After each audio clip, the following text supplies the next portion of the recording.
Aleister Crowley has always appealed to me because he stands out among all the great mystics of the world in being the most egregious case.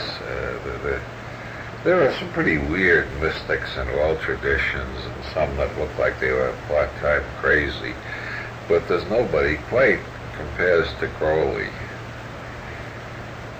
Mary D'Este Sturgis, who was Crowley's mistress around 1911 and wrote the introduction to his book 4, she said other religious leaders say, "Believe me." Crowley says, "Don't believe me."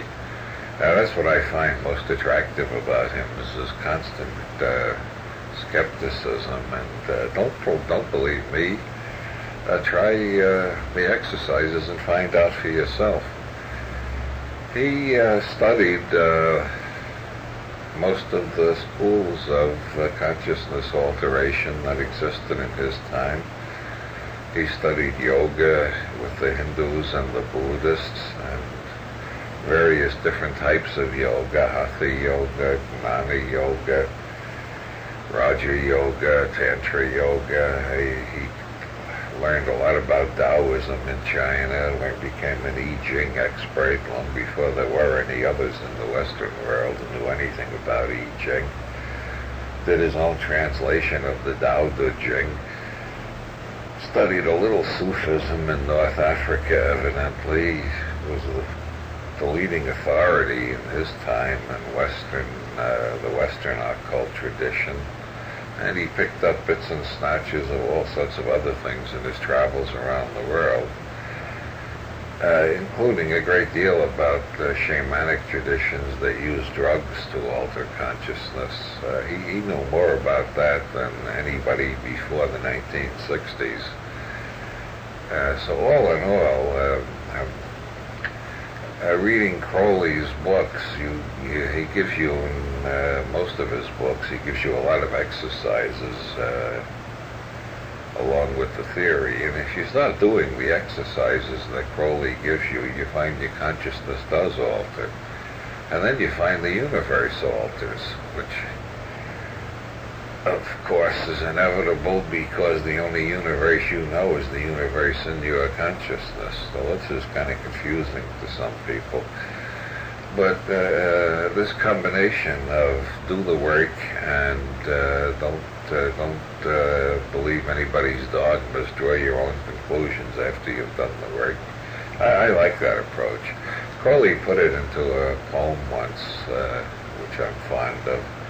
"We place no reliance on virgin or pigeon. Our method is science. Our aim is religion." I think that's a terrific approach, especially when you look around at so many things that are called New Age that are so gullible and medieval. They're people who you feel you could easily sell them the Brooklyn Bridge if you were inclined. They'd go and get their savings out of the bank and hand it to you right away. Compared to the gullibility and superstition in most New Age centers, Crowley is really refreshing, like cold water in the face. Really wakes you up.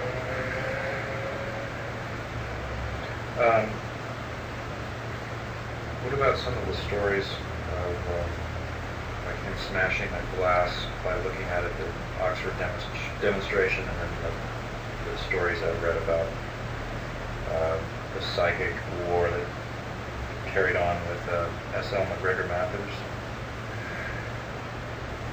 Is that correct? The guy's, am I getting his name correct? There's a lot of interesting stories about Crowley,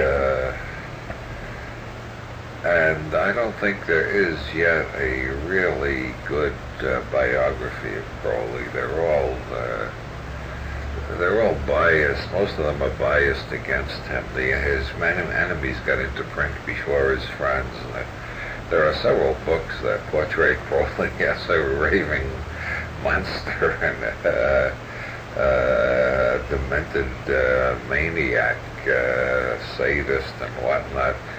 And then his friends or admirers started writing biographies that are equally prejudiced and try to portray him as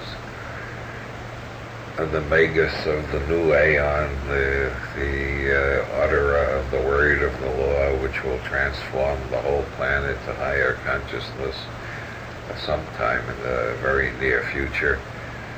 We're supposed to have entered, according to the Orthodox Crowleyans, we are supposed to have entered the Aeon of Horus in 1904.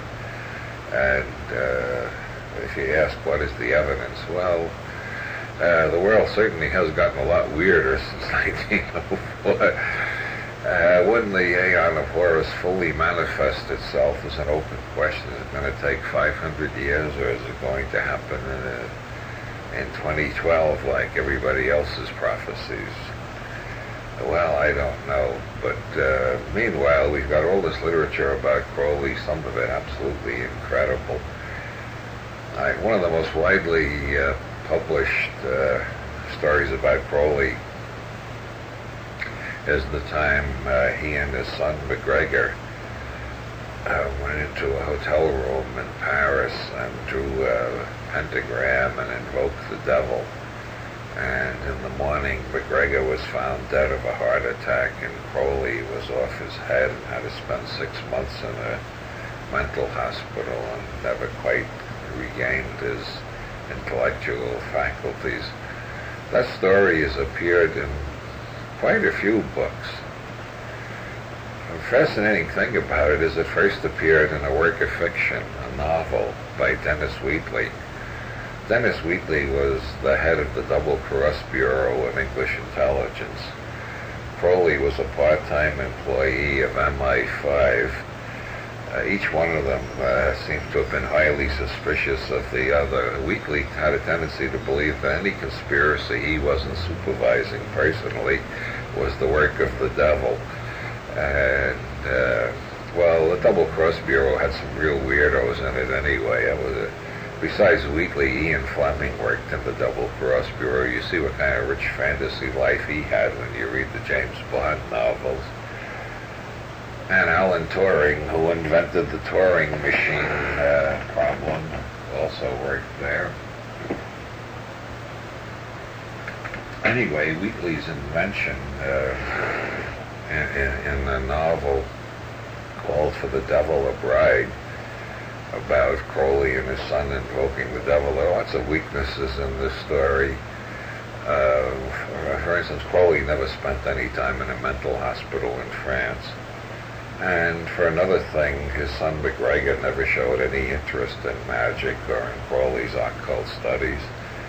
And for a third thing, Crowley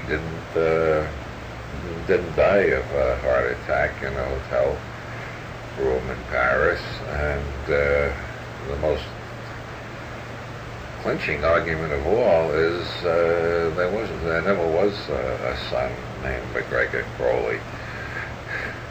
The whole thing was made up out of whole cloth. There's not one fact in that. Now, that's typical of a lot of the legends about Crowley. Once you start examining them, you find out they were created either by Crowley out of his wicked sense of humor or by his enemies out of their total lack of humor, and it's very hard to find out what to believe. I didn't. It took me a long time to decide whether or not to believe he worked for English intelligence, but the evidence is accumulated enough that I believe that, although it sounds like something he might have invented. He did invent some pretty tall tales about himself. The English Intelligence Service, that was what, prior to and during World War II? It was during World War II. Crowley evidently worked in the propaganda division. Among other things, he proposed the sign that's identified with Winston Churchill, the V for Victory sign, which is invoking the powers of Set, the Egyptian donkey-headed deity that Crowley regarded as a good mischievous spirit to set against your enemies. Crowley did various other things for English intelligence. All the details are far from clear.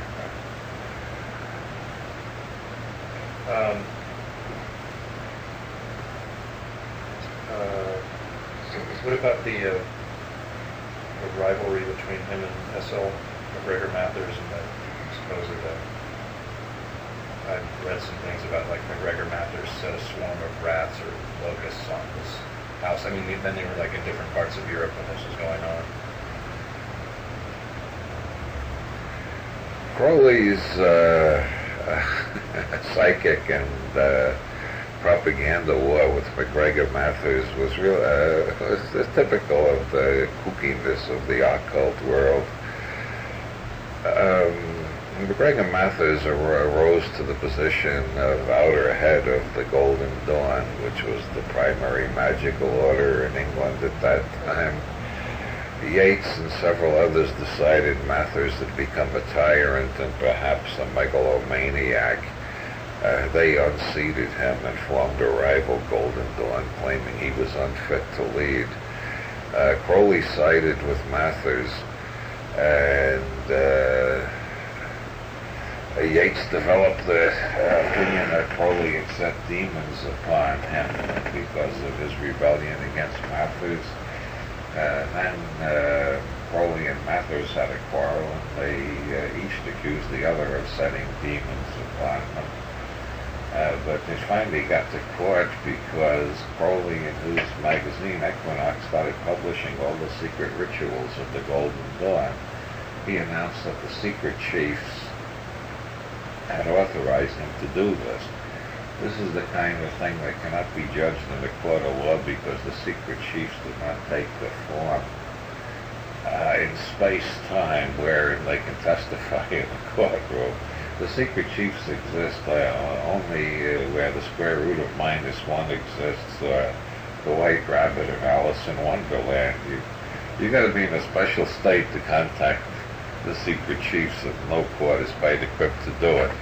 So if one guy says the secret chiefs told me this, and somebody else said the secret chiefs told me the opposite, there's no evidential way of judging between them. You just decide which one you think is crazier than the other. So anyway, Crowley claimed the secret chiefs authorized him to publish these rituals. Mathers tried to stop it.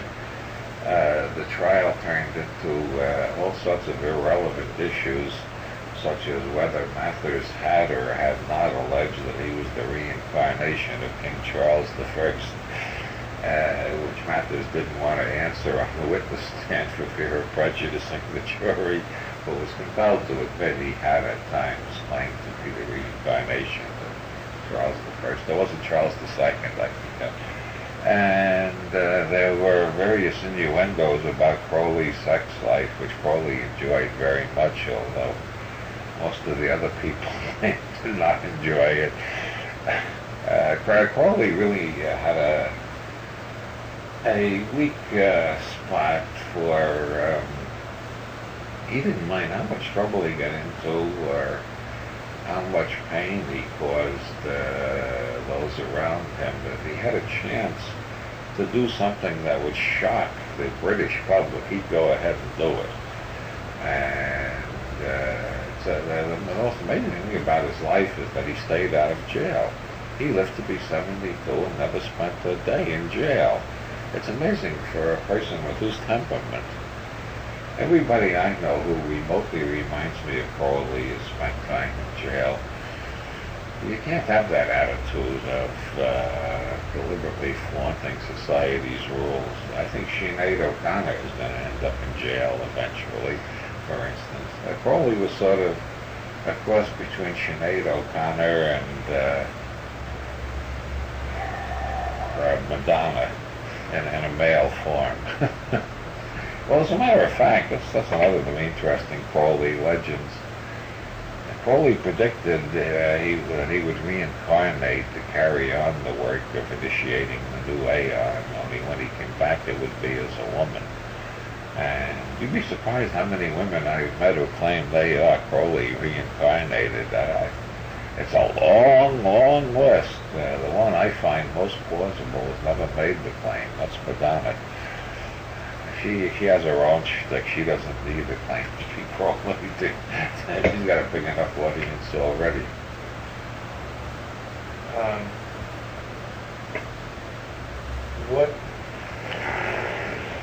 what other legends of I don't know how to describe these events. I don't want to say supernatural, but what other legends are there around Crowley besides the glass smashing demonstration? I think that was that at Oxford? The most fascinating to me of the occult side of Crowley, there's many sides to Crowley. You can look at Crowley entirely as a linguistic philosopher in the tradition of Wittgenstein. It went even further than Wittgenstein. There's a book called Portable Darkness, an anthology of Crowley's writings, which the editor pretty much interprets Crowley as a linguistic philosopher chiefly and makes everything else secondary. But if you do want to look into, there's many ways of looking at Crowley. I like to look at him as a scientist in the consciousness alteration field, a pioneer, a forerunner of Tim Leary and Stan Groff and John Lilly and all the great consciousness researchers of the last 30 years. Crowley was 50 years ahead of everybody else. But on the occult side, the most fascinating thing is the Book of the Law, which Crowley was, first of all, one of the most notorious practical jokers of his time. He was responsible for numerous hoaxes. It's very difficult to tell when he's kidding and when he's serious. His books are all written. That's part of his way of keeping you on the qui-vive, making it arousing curiosity so you will try the experiments, and also keeping you from just accepting things as dogma. He's constantly playing games in his style. Is this serious or is this another of his jokes? And he did perform some outstanding hoaxes. One of the most famous was the Hail Mary hoax, which was a book of hymns to the Blessed Virgin, allegedly written by a nun. It turned out to be written by Aleister Crowley. And he explained after the hoax was revealed that he wrote the poems to Isis, but he thought since the Virgin Mary is just the modern version of Isis, it could be just as easily presented that way and would have a bigger audience. And there were lots of fascinating hoaxes that he was involved in. And then there's the Book of the Law, which is allegedly a communication from higher intelligence about which Crowley was very cryptic. He said he got it from his holy guardian angel. He told one disciple, the holy guardian angel is not in any sense your higher self, like in theosophy and a lot of occult movements. It's a separate being of much higher intelligence than a human. He told another disciple the holy guardian angel was just a metaphor for your own unconscious. So he directly contradicted himself depending on who he was talking to.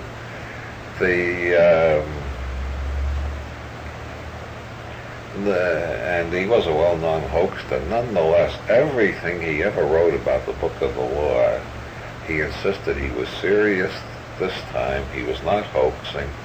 Of course, the best hoaxes all begin that way. I'm not performing a hoax this time, I'm being serious.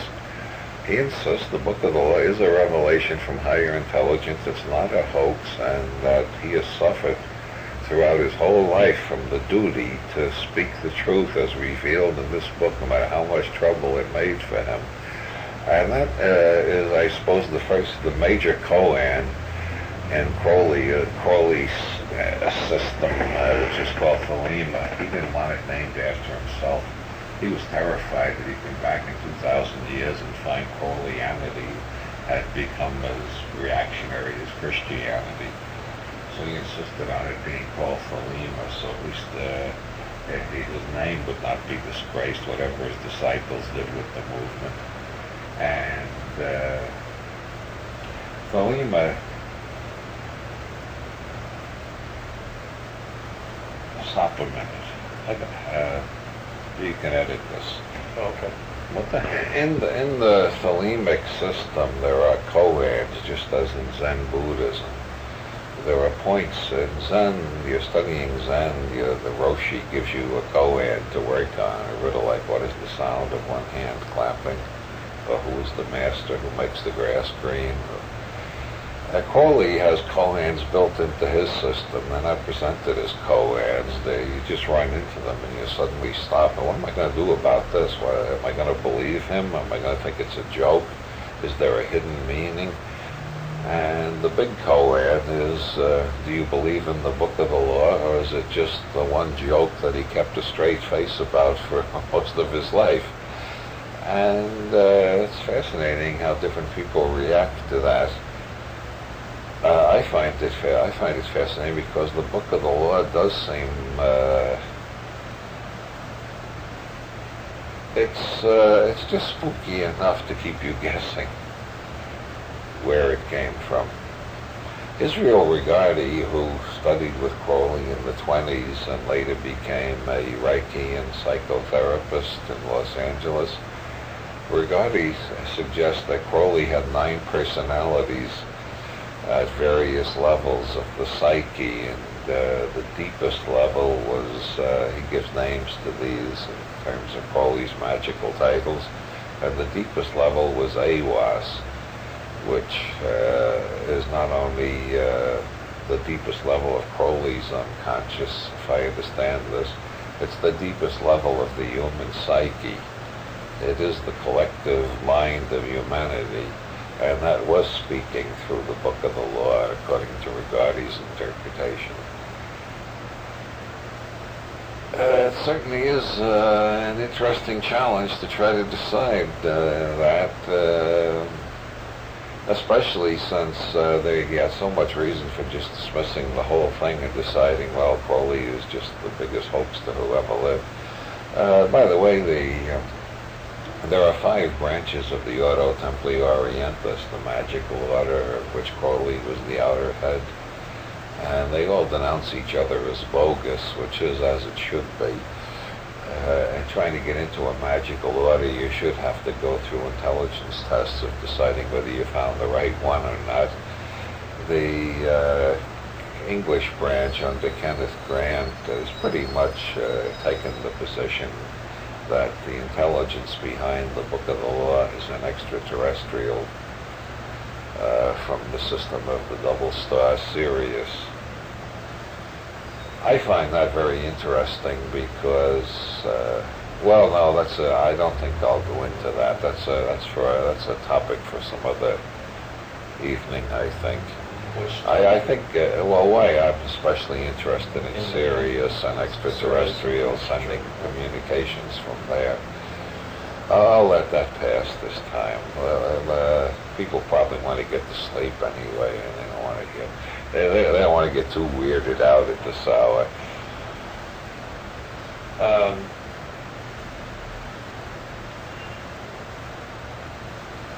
What about the Book of Lies? There's several musicians, recording artists that are into Crowley. I'm digressing a bit. Daryl Hall, I think, is a member of the Golden Dawn. I saw one of the members of a group ministry saying that you should read the Book of Lies, that it will change your life. How do you compare that with the Book of the Law? And the Book of Lies is one of my favorites of Crowley's books. I don't know, it's hard to say which is weirder and funnier and more mysterious, the Book of the Law or the Book of Lies. I guess the Book of the Law has more perpetual shock in it. Every time you go back to it, you get shocked again and shook up a little bit more. The Book of Lies is a lot funnier, but it requires careful study. It's got so many different kinds of jokes in it. Every chapter, the number of the chapter is important. There are Kabbalistic jokes about the number of the chapter in every chapter. There are jokes within jokes and anagrams and acrostics, and every conceivable way of saying 10 things at the same time and keeping you confused about which ones are serious and which ones are jokes, and is there a difference? And many times you'll find a passage where the surface meaning is conventionally religious, not in the ordinary sense. Conventionally mystic, it could be Lao Tzu or Buddha or some Sufi. It could be any great mystic. And then you suddenly discover there's a dirty joke hidden under that. And you think, boy, what a mixed up mind he had. He was a real weird, what a weird sense of humor. Then you find the dirty joke has behind that an allegory, which takes you back to the mystical level again. And then you find out you can interpret it in terms of Freudian or Jungian psychology, and that Crowley obviously understood that and wanted you to see that. Then you wonder how many more levels you can find. And it gets funnier and funnier. It is very intellectual, but it's very funny too. It's very intellectual humor, like Lewis Carroll's mathematical logic, in which he proves some dowagers are thistles. He has a perfectly logical proof of that, and the Book of Lies is that kind of humor. He even wrote a commentary on it, which is even funnier. A commentary in one place, he talks about some of the logical errors he committed in that chapter, deliberately violating the rules of logic just to confuse the people further.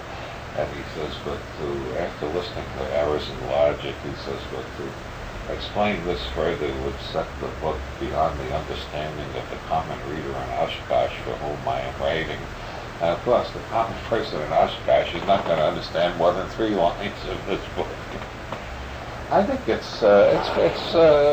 place it pretty much in the same general area as Finnegan's Wake. It's not as great as an artistic achievement as Finnegan's Wake, but it's equally funny and equally inexhaustible. And the more you dive into it, the more you find. You can go on for years and years, just like with Finnegan's Wake, finding more and more meanings and more jokes. How, in the Book of the Law, and I'm not familiar, I haven't really pored over the Book of Law, Book of Lies. In fact, every time I go into a bookstore, I can always usually find the Book of the Law, but I rarely ever see a copy of the Book of Lies. How does one who's just maybe investigating Crowley for the first time get beyond all the hidden meanings and the cryptic? Get a hold of Magic, which is 3 parts of Book 4, and don't ask me why the publisher left out the 4th part. The doings of publishers are even more mysterious than the doings of magicians. I think the publisher is Samuel Weiser. I'm not sure of that. But anyway, Magic has the Book 4 has 4 parts. Magic, Magic and Yoga. No, wait a minute. Yoga and Magic, Magic, and philosophical commentaries on the Book of the Law. And the book called Magic consists of the first 3. And it's full of exercises. So the more confused you get by Crowley, the more motive you have for trying the exercises. And if you try the exercises, it's absolutely guaranteed that you'll get more confused. But you'll also begin to see light where you never saw it before. The world becomes, as Crowley says, a continuous ceremony of initiation. What do you recommend as far as experiments or rituals for someone who has no experience with Crowley? I mean, what level do you start, or what? It's Crowley. He wrote a little poem to help you remember that. My name is Aleister Crowley, because that I am holy. My enemies say Crowley and wish to treat me foully. So now you'll never forget how to pronounce it. It's Crowley. Crowley.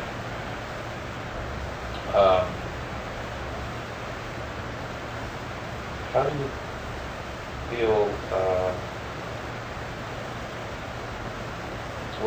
Is there a certain lineage, say, between Mathers and Levi and Crowley? And Do you think there's a certain lineage there? Yes, that's one of the things that got me involved in the study of Crowley and his works. This is the one area where the rationalist approach to history absolutely breaks down. If you try to find out the truth about any of these magical societies that Crowley was involved with, especially the Golden Dawn, the Ordo Templi Orientis, the Illuminati, the Hermetic Brotherhood of Light, and about 20 or 30 others of less importance that he was involved in at one time or another, you find every one of them, the trail disappears into fog. Beyond a certain point, everything becomes uncertain and mysterious. It's like the intrusion into this world of another world. How does John D. and is it, I don't know if I pronounced the name correctly, Eliphas Levi? How do I pronounce his name? Eliphas, I think. Levi. How do they fit in with the later lineage, and how the Golden Dawn and the Ordo Templi Orientis are separate, but I see them as very similar. I mean, they seem, but they are two separate entities or groups, aren't they? Mysteries within mysteries, endless mysteries. Eliphas Levi seems to be the enemy of the kind of occultism that Crowley was involved in. Crowley translated one of Levy's books and always spoke highly of Levy, praised him to the skies. Eliphas Levi wasn't Jewish, by the way. That was a pen name. He was actually a Roman Catholic mystic. But Crowley despised the Catholic Church even more than Sinead O'Connor does.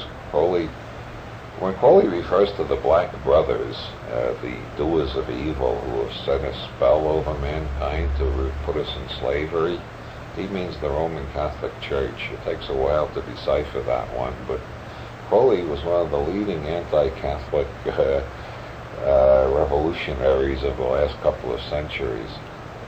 And yet here he is in the same party with this Roman Catholic mystic who wrote under a Jewish name. But that's the way it was. The magical world is full of these mysteries and paradoxes and false fronts. And John D. was Queen Elizabeth's astrologer and a great mathematician, and he got some fragments in a language which several linguists claim is a real language, not just gibble-gabble made up or pretense. It's a real language, but it's not a human language. And was D bright enough to invent the language? Well, maybe he was. But it turns out a century before him, another magician named Pico della Mirandola in Italy got a few other fragments in that language.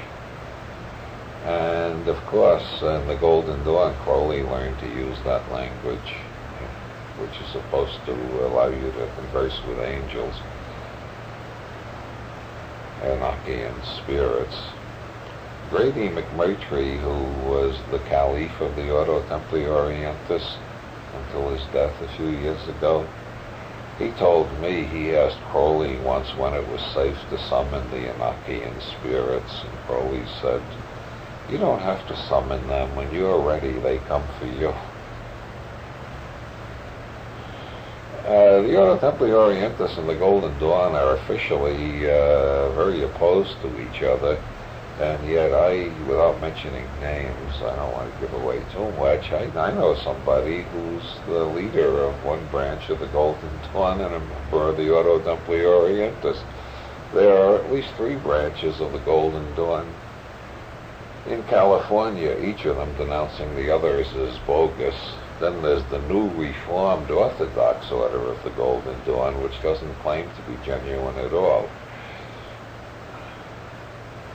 Then there's the fake Sufi school, by the way. You know how many orders of Sufis there are running around California, all claiming we're the true Sufis, the others are all fakes?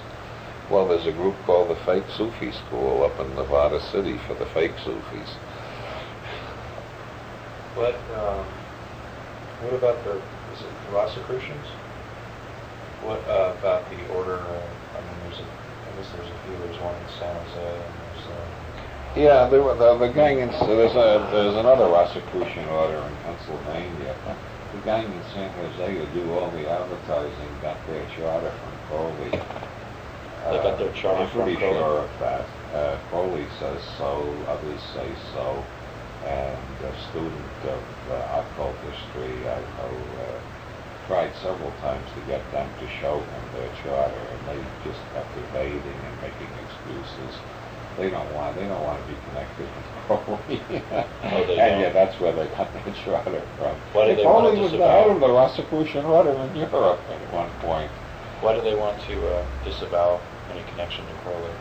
Because the Hearst newspapers have left this heritage behind.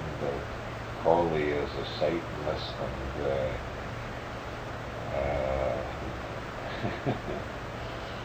very evil person in general. Along with, I guess, with the John Bull in England calling him the wickedest man in the world or something. I thought Crowley invented that himself, the wickedest man in the world. When he takes the name, or when did he take the number 666? And was that just kind of a rebellious kind of reaction to his... That's another mysterious thing. He implies that somebody else did it first. In one of his early poems, he says... Didn't he say at one point, or not him, biographers have said his mother called him the beast? Yeah, that's very vague. He did something and his mother called him a beast. He's probably masturbating. That's the kind of thing. I think that's the most plausible guess, because it's described in such evasive language. But the 666 thing, a very early poem, he has these lines: by all sorts of monkey tricks they make my name mean 666.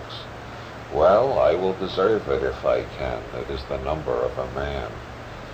So apparently somebody else did it, but he did it himself several times. In the complete Kabbalah of Aleister Crowley, he has 4 or 5 different ways in which he can get his name to add up to 666. Aleister E. Crowley one way, and Alexander Crowley, which was his birth name, another way, and he got it to add up 666 several different ways, including creating a magical name for himself called Megatherion, which adds up to 666 in Greek and means the great beast. Hi there. It's funny, we were talking about how we adopted the name, or the number 666. Yes, then the 666 appears as a number of evil in the Book of Revelations of St. John, who apparently ate too many funny mushrooms on Patmos and had a lot of weird visions. It sounds like he got into the wrong kind of mushrooms as far as... Well, anyway, be that as it may. Crowley's deciphering, Kabbalistic deciphering of Book of Revelations led him to the conclusion it should be read in reverse. It's sectarian propaganda for the Aeon of Osiris, warning against the Aeon of Horus. But since we've now entered the Aeon of Horus, we've got to turn everything backwards. So 666 becomes a positive number, as it was in the last Aeon, the Aeon of Isis. It's the number of the sun, Kabbalistically. And when this came up in one of Crowley's numerous appearances in court, the prosecutor asked him, "No, you're not using the number 666? Is this not a number of evil?" Crowley says, "Not at all, it just means the sun. If you want to, you can call me Sunny Boy." That reminds me of the time he had his first art show in Greenwich Village. And a critic from the New York Times asked him, "To what school do you think your works belong?" And Crowley said, "I'd rather imagine I'm an old master." Like I said at the beginning, he was a great put-on artist. Anyway, 666 does symbolize the sun, and as John Michel in his book, The View Over Atlantis, points out, it appears in a lot of Christian architecture. There was a Gnostic underground tradition that recognized the positive meaning of the sun archetype. In Jungian terms, Crowley identified with what Jung calls the solar phallic archetype, which I think is clear enough and doesn't require, all you gotta do is open a few pages of Crowley and you get the solar and phallic energy coming at you right away. You don't even have to read Jung to find out what solar phallic means.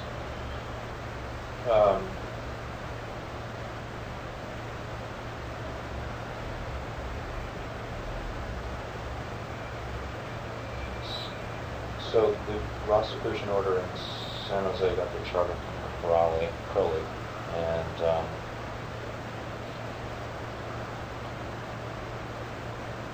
I think the Rastafarians probably owe even more to Crowley.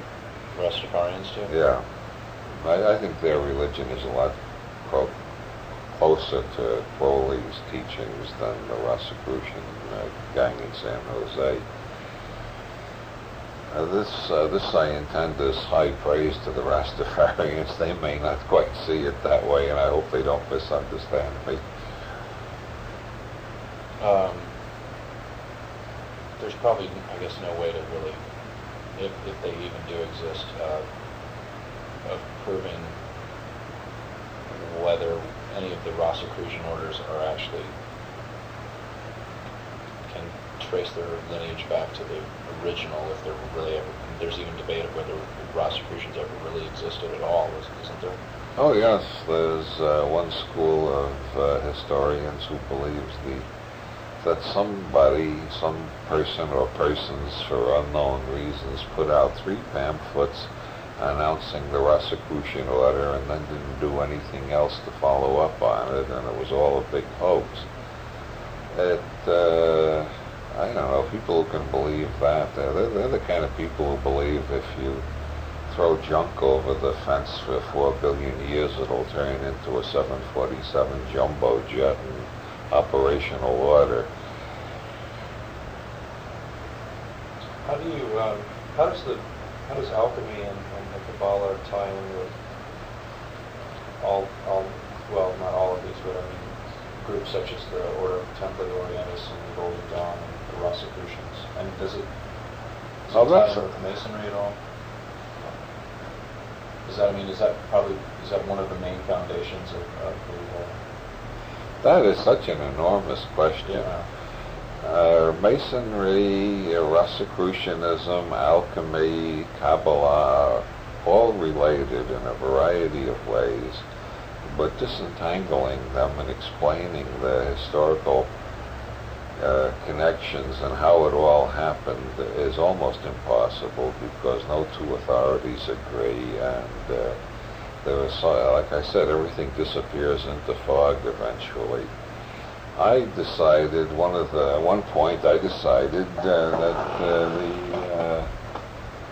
the Masonry in the 18th century, which we know it existed then, there's a lot of debate how much further back we can trace it. I'm inclined to accept some of the evidence that we can trace it back to the 17th century. And then it gets more and more debatable, but anyway, it was there in the 18th century. And I figured out the 32 degrees and the 33rd at the top being honorary. It corresponds to the Tree of Life well enough that there must have been Kabbalists in on the creation of Masonry. And probably there are lots of other Masonic Kabbalistic elements in Masonry. But the 32 degrees weren't invented until Albert Pike in the 19th century, who was a Kabbalist, and he put a lot more Kabbalah in Masonry, so there was some Kabbalah in Masonry from the beginning, and then more got put in by Albert Pike, who incidentally said the star on the floor of every Masonic temple represents Sirius. That's an odd remark. But I mean, do you think that is the bulk of Masonry founded, or the bulk of Rosicrucianism founded on the Kabbalah? Is that, or are there other, what other elements are there to the Hermetic, what's called Hermetic thought, which was a combination of Gnosticism, Kabbalah, and alchemy, had an underground existence in Europe for about 1,000 years. Every time the Inquisition discovered any of it, they arrested everybody and burned them at the stake.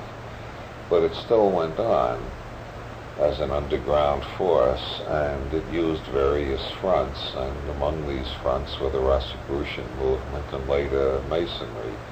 Then later, still in the 18th century, Masonry got taken over by, I think, I've been studying this a long time, so I have a right to an opinion, even though it's only an opinion. I can't claim to have the absolute truth. In the 18th century, it got taken over by a rationalistic group who used Masonry chiefly as a way of trying to end the religious wars that were tearing Europe apart, and to establish the modern kind of democratic state in which there is no established religion. You might say the most enduring product of Freemasonry is the First Amendment to the American Constitution, which says Congress shall establish no religion or prohibit the free exercise thereof, which leaves it up to everybody to decide what religion they want, and doesn't allow anybody to go out with an army and try to destroy somebody else's religion.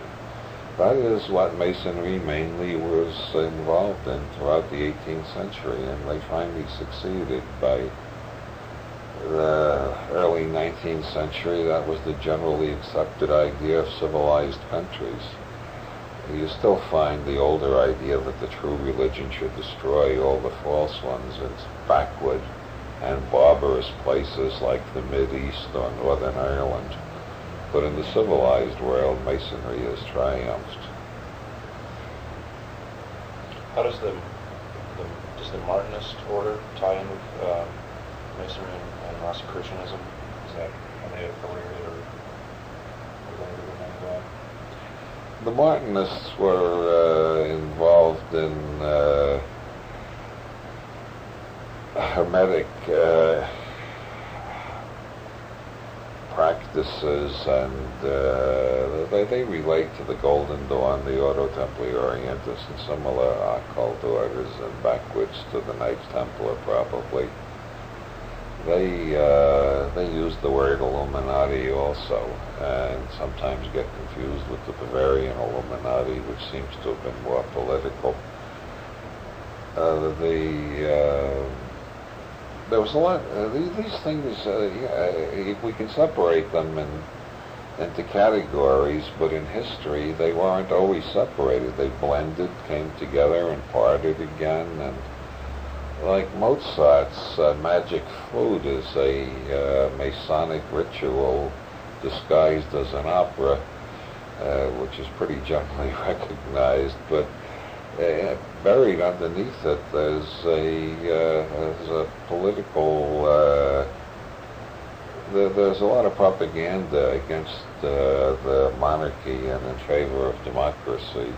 And there's also, according to some interpretations, there's a hidden plea in there to admit women to Freemasonry. In the magic flute? Yes. Each degree, I mean, there's 33 degrees. You said the 33rd is honorary. It's not. Is it separate from the other 32?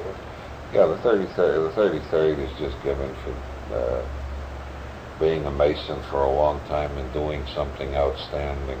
It's given, for instance, to everybody who gets nominated. Every Mason who gets nominated for president gets elevated to the 33rd degree right away. Just by virtue of being nominated? Well, first they got to go through all the degrees they haven't gone through, but that can be done in a weekend. They have a special weekend crash course. Where you can go through 32 degrees or... Well, most people have reached at least the fourth degree. The general tendency is to encourage people to go to the fourth degree and then not discourage them to go further. Only those who are really curious, is there a real mystery here, are the ones who go further up to till they finally reach the 32nd, where the ultimate secret is revealed. Every degree has a very complicated and beautiful ritual, except the 32nd. You were saying the other degrees, there's a beautiful ritual until, except for the 32nd. That was what you left off. Yes, the rituals of Masonry are so beautiful and so intellectually coherent and teach such powerful moral and spiritual lessons in terms of such emotionally moving drama that you can't study the system without feeling there was genius at the highest level involved in the creation of Masonry. I'm not saying every Mason is a genius. A lot of them are. Well, the Masons that I have the greatest regard for will all spend most of their time bitching about why can't we get the right types anymore. Into the order, you mean? Yeah. I mean, you know, they used to get people like Beethoven and Mozart and Haydn and Voltaire and Benjamin Franklin and Thomas Jefferson and people like that. And, now who do they get? Probably the vice president in charge of loans at the local bank. Anyway, the 32nd degree, there's no ritual. The candidate comes into a room and there's a little screen and a chair in front of it, and he sits in the chair, and from behind the screen somebody speaks to him in a voice he recognizes and tells him just how he thinks. And there's nothing dramatic about it at all. But it probably changes them for the rest of their lives. Can you say astounding things? How do you elaborate on that? Absolutely not. No? Let's just say that was among the many initiations Crowley went through. He went through many others. You said that... In Ceylon and India and North Africa and other places.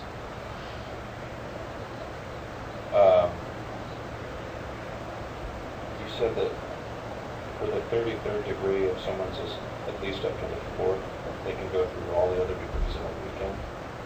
Well, if they're nominated for president, it's part of the tradition that there'll always be a 33rd degree Mason before they enter the White House. Now, we got two right now. We got a president and a vice president who are both Southern Baptists. I would be willing to bet money that at least one of them is a Mason. I bet both of them are. Jesse Jackson's a Mason. Prince Hal Lodge. That's one of the things. Everything is less beautiful than it looks. Masonry could have been so beautiful and could still be, but it's been segregated a long time. They keep the black people in the Prince Hal lodges and the white people in the Scotch Rite lodges, and it's... Oh, I didn't know that. Yeah, and they don't let women in.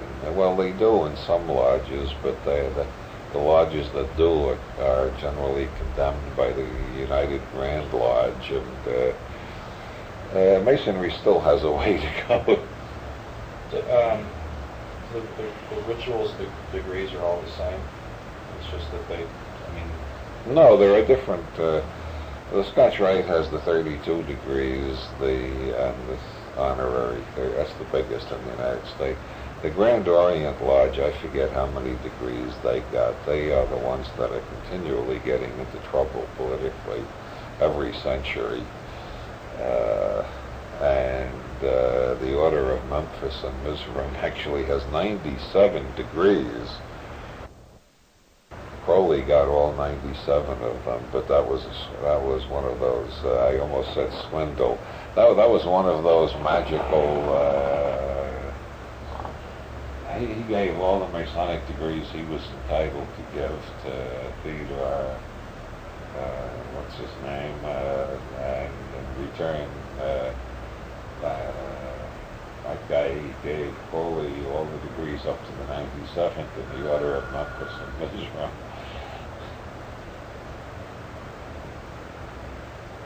What, Some people just get into this, collecting Masonic degrees.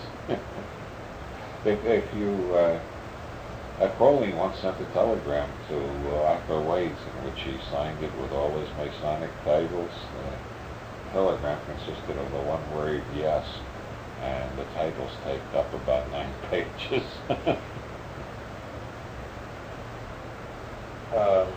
I think it was an answer to the last sentence of Waite's Encyclopedia of Masonry, which is something to the effect, after all this investigation, is there one anywhere on this planet who claims to know what the original secret of Masonry was?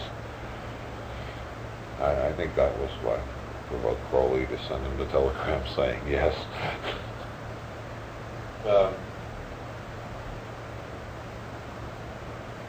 When people are, say, at a lower degree, are they aware of what the rituals or the initiations are for the degrees above them? Well, they can. They can be. They can find out if they want to, but it would be wiser for them not to. That is to say, you can go if you have the time and the patience. It doesn't take long. You hunt around used bookstores. You can find enough books on the secrets of Masonry revealed to find out what's going on. But if you're going through the initiations, it's better not to know. It's better if you you never recapture the thrill of seeing Indiana Jones in the Temple of Doom or whatever the hell. You never recapture the thrill on the second or the third viewing, right? It's better to be surprised. Yeah. And it's better to be surprised in magic rituals than to know what's coming. It also biases, I suppose, your outlook on the results or the process. Yes. Do you feel comfortable going into any of the degrees that you received, or I didn't take that off? No, I prefer to remain mysterious. Okay.